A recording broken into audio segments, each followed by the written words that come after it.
Charlotte's harsh words saddened me deeply. We may not get along, but we're family after all. How could she say something so heartless? I felt lost. Thomas grinned and said, "Well, that went as planned. Mission accomplished." At that moment, I had no idea the chaos that was about to unfold. My name is Violet. I met my husband Thomas at work. I work in the office of a shipping company while Thomas is a truck driver. My first impression was that he's a robust guy, both physically and in personality. He's good at his job and kind to his colleagues. However, he wasn't so adept at the romantic game. Whether it was making a move or proposing, he was like a pitcher who only threw fastballs, no change-ups. But I prefer a straightforward man over a guy who thinks he's a playboy. As our relationship progressed and tensions eased, I found him quite interesting. Above all, he gave me a sense of security that I could rely on him. We got married and were blessed with 2 children. Our son and daughter have moved out and live on their own now. Thomas and I live in a large house. Mom passed away 5 years ago due to illness. Thomas and I still work together at the same shipping company. Thomas has been promoted to a supervisor and now handles dispatching. We had a happy marriage, but one worry was my brother Jason. That is soft on Jason. Jason has been dreaming of becoming a rock singer since he was a teenager. He's still chasing his dream, pompadour and all, no matter his age. I won't discourage anyone from following their dreams. However, when he runs out of money, he comes to borrow from Dad. Dad, being soft, lends him the money. Dad lending money is fine. But has he ever paid you back, Violet? When you lend money, you should do it with the intention of giving. That means you shouldn't expect it back. Remember that?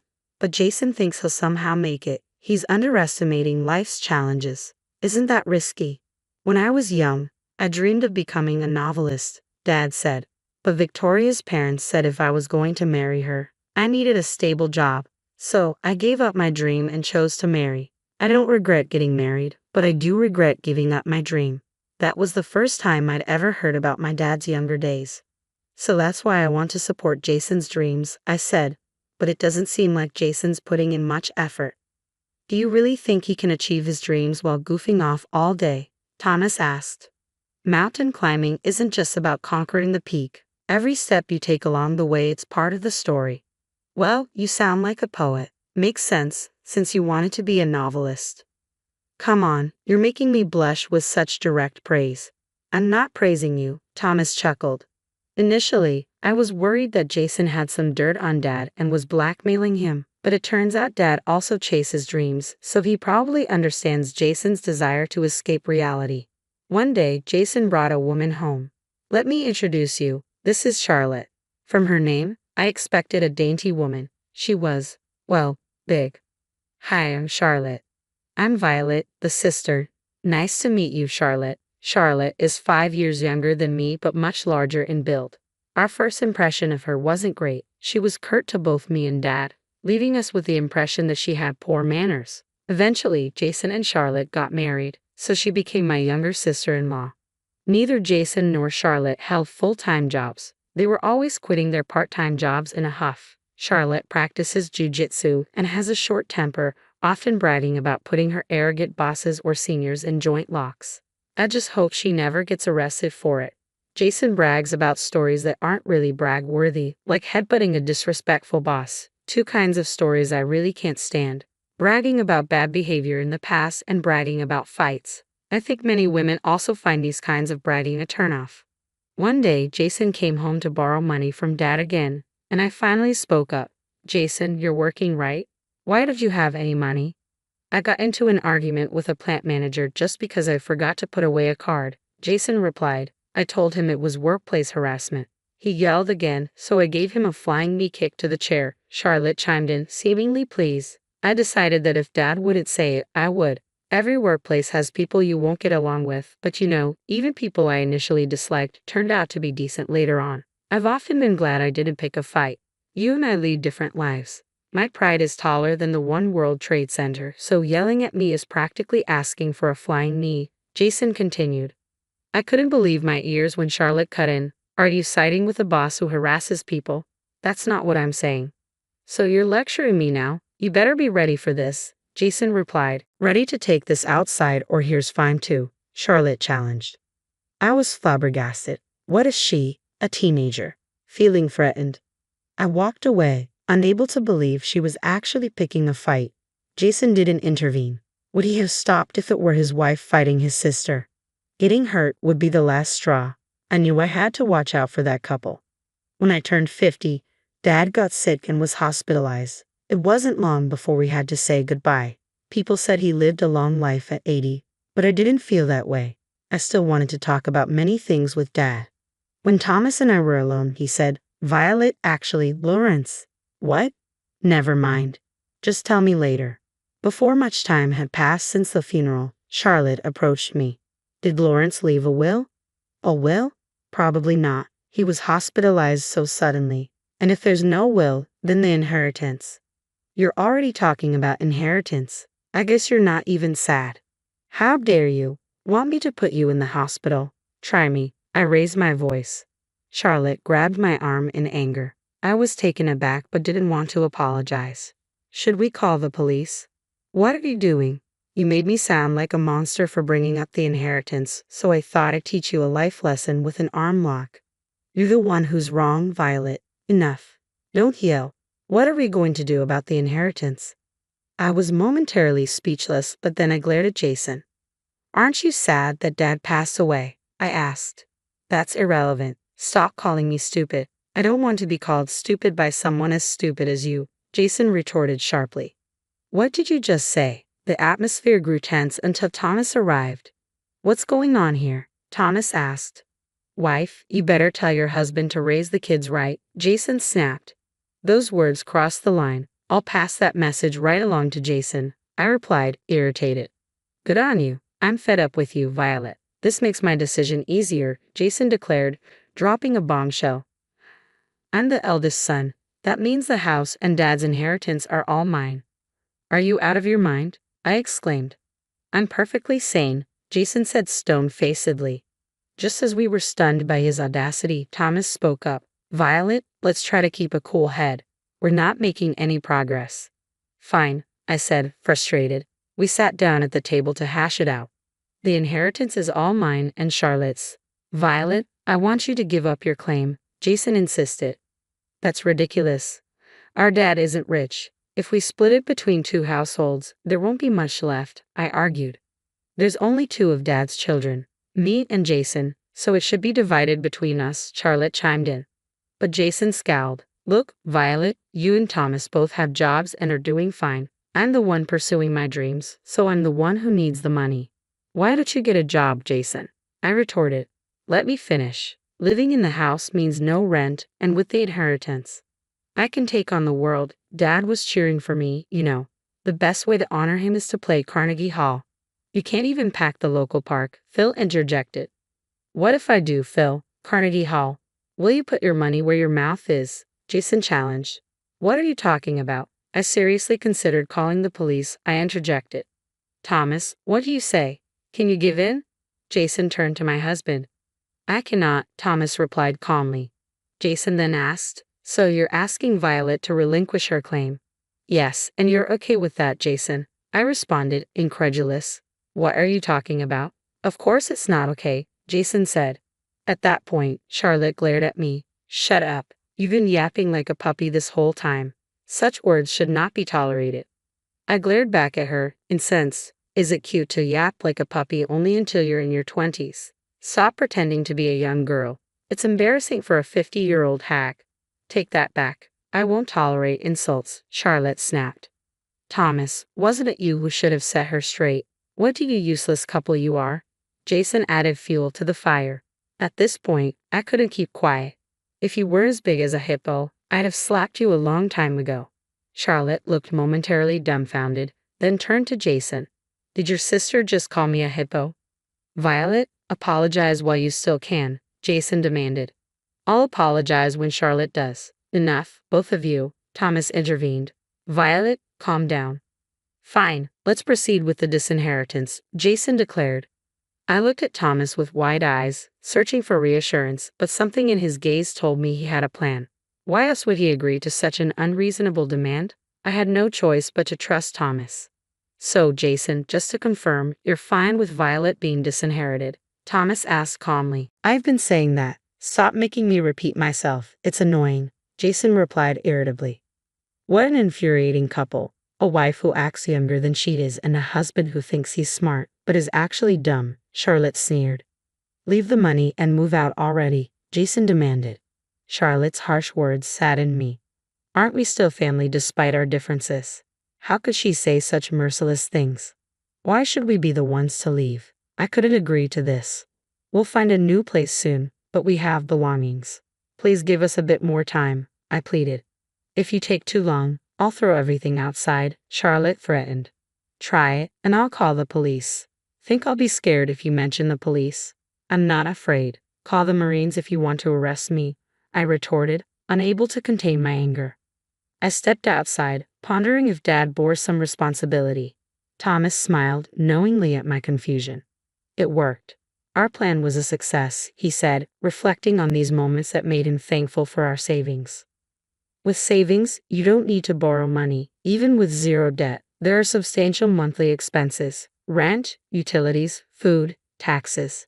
Taking on more debt would naturally make things tougher, Thomas explained. I've always made it a point to avoid loans, pay in full for what I buy, and save a bit each month. Years of this effort mean we won't be in a bind when emergencies happen. Maybe Jason set a bad example. He lives impulsively and turns to Dad when he's out of money. It was one thing when Dad was working, but he had no problem borrowing even after Dad retired, I added. I always tell our kids how important it is to save so they don't end up like that. Thomas and I settled into our new condo after finishing unpacking. Thomas broached the topic cautiously. Let's consult a lawyer first, to initiate the renunciation of inheritance. Are we really giving it up? He asked. That's when Thomas finally disclosed what he had almost mentioned before. While playing chess with Lawrence, he quietly mentioned that he lost all his savings and is in debt, Thomas revealed. What? Because of Jason? I gasped, shocked. Yes, that made them even more unforgivable. Maybe that couple also shortened Dad's life, Thomas conjectured. You're not entirely right, but you're close, Thomas continued, surprising me with another revelation. Charlotte had yelled loudly at Dad and pushed him with both hands from behind. It wasn't just a one-time prank. It happened multiple times. Dad started fearing it was an attempt to induce a heart attack and couldn't say anything when Jason came to borrow money. I never thought they'd go that far. In other words, Lawrence had much more debt than assets. Do you get what I'm saying? Yes, now I understand. Inheritors receive not just assets but also debt. If the debt exceeds the assets, you can renounce the inheritance. Let's ask the lawyer. That's the best course. We consulted a lawyer and successfully renounced the inheritance. Just as I suspected, Jason and his wife barged into our new condo. Violet, you set us up, didn't you? Jason accused. Set you up? What are you talking about? I replied, playing dumb. Don't play dumb. There's no inheritance from Dad, just debt. You knew, didn't you? He snapped. I had no idea. This won't end with just an arm lock. Be ready for a chokehold, I threatened, pulling out my mobile phone. Hello, is this the police? I began, but Charlotte grabbed my phone and shut it off. Violet, how are you going to take responsibility for this? She challenged. That's when Thomas stepped in. Jason, I recall asking you multiple times if it's okay to relinquish the inheritance, right? So you knew it was drowning in debt, didn't you? I had no idea, Jason muttered. Whenever Jason needed money, Lawrence would lend it without a second thought. He gave out big amounts like it was nothing. I assumed Lawrence must be well off, I explained. Jason was at a loss for words, but Charlotte interjected. Nice try, but you're not weaseling your way out of this. We inherited those debts. You two need to do something about it. What responsibility are you talking about? My spouse and I are not responsible for any of this, I retorted. Hey, are you going to do something about this or not? Threats won't work on me, Charlotte challenged. Or should we lay it all out for a third party? I'll share every detail of what happened to Jason. Are you okay with that? How would I know that Dad went into debt just to give Jason money? If I knew, I would have stopped it. Do you even realize you shortened Dad's life? Jason finally responded. Unable to respond further, Jason stayed silent, but Charlotte remained defiant. If you're going to say that, are you okay with both of you ending up in the hospital? Enough of this nonsense. If you lay a hand on me or coerce me, it's jail time, I warned Charlotte. Your threats don't work on me. You're 45 and talking like some high school delinquent. Charlotte smirked and glanced back at Thomas. Wait, were those lines aimed at me? Right after saying it, you coerced me. Coercion is a serious crime, you know. You won't get probation, idiot. Are you a judge now? It's complex to decide whether probation applies in any crime. Don't talk nonsense when you know nothing, I fired back. Seeing Charlotte's anger intensify, Thomas turned to Jason. Jason, are you okay with this? Charlotte, just shut up for a second, Jason finally said, clearly feeling the tension rise. Excuse me, who are you telling to shut up? Charlotte snapped back, her menacing glare now palpable with danger. I said, if you want to fight, do it outside. I won't allow it in my house. Let's calm down for now. As Jason stepped out into the hallway, Charlotte followed. I quickly closed the door and locked it. Their arguing voices echoed, but I was more worried about causing a disturbance in the neighborhood. Did you just tell me to shut up? What are you going to do if I call the police? Charlotte threatened. Don't worry, I'll call an ambulance in a minute, I replied calmly.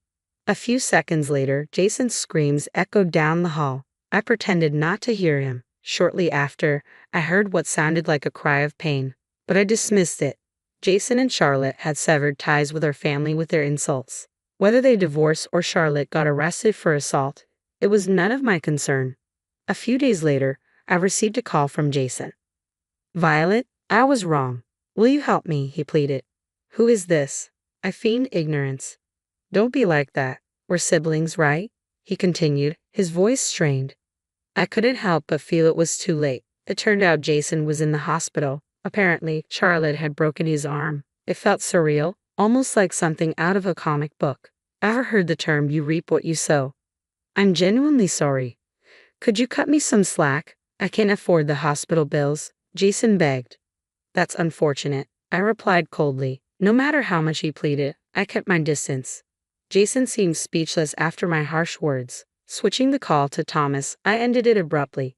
Don't call him by his first name. We're no longer family, I asserted before hanging up. Thomas and I did go to the hospital, but not to visit. It was better to settle it face to face. Jason pleaded politely, please help me. Debt collectors have come to the hospital's first floor. The nurse told me I'm scared to death. Thomas looked stern. After the insults you and your spouse hurled, it's only natural for us to cut ties. That's not what I meant. If we're not cutting ties, then why renounce the inheritance? Jason looked down, his voice softening. I apologize for what I've done, but I need your help. I have no one else to turn to. What about Charlotte? Jason pleaded. We're divorced. A family falling apart, I replied somberly. Then she's at the police station for assault. It felt unreal. You repeatedly called my wife an idiot. If I had called Charlotte that, you'd never forgive me, Jason said, troubled. People who spew hate often don't remember what they've said, but those on the receiving end don't forget. I have a good memory. I remember every word you two have said. I've heard it from Charlotte as well, Thomas interjected calmly. The wife should be properly disciplined by the husband, Jason attempted to justify. What does that even mean? Explain it to me, Thomas pressed on logically. What did Charlotte mean when she said a wife should lay down her body? Is that even something you should say to a woman? Jason seemed to have forgotten not just his own comments but also those made by Charlotte. Yelling like a little puppy, that's a clear insult. As for my dear wife, you called her a young one-ape or a 50-year-old hack. Don't repeat it. Sorry, Jason muttered. Thomas didn't let up. You said it to me as well when I asked repeatedly if I should disclaim my inheritance. You told me to stop making you repeat yourself because it's annoying. It's too late for any excuses now. Jason lowered his head on the hospital bed, looking crestfallen. I'm really sorry. Can you please find it in your heart to forgive me? No way. Charlotte called my wife an old hag, and you insulted me by saying I'm not mentally sharp. By the way, what does not mentally sharp mean? Explain it to me, Thomas demanded, glaring at the trembling Jason. Jason's eyes widened with a terrified look. If I weren't in a hospital, I'd be yelling right now. Let's just cut ties off completely, Thomas declared firmly. You're the one who said to leave the money and move out quickly, I added, supporting Thomas's decision. Thomas looked down at the dejected Jason, then turned to me. Shall we go? Yes, I nodded. After all was said, I thought Thomas might end up offering financial help out of a sense of divine mercy, but he stood his ground. As we left the hospital, a smile crossed my face. I saw your scary side today. There's nothing like that. Be kind to me, okay? Thomas replied with a gentle smile. Of course, I said softly. The storm has passed. From now on, I hope for peaceful days basking in the warmth of spring sunlight.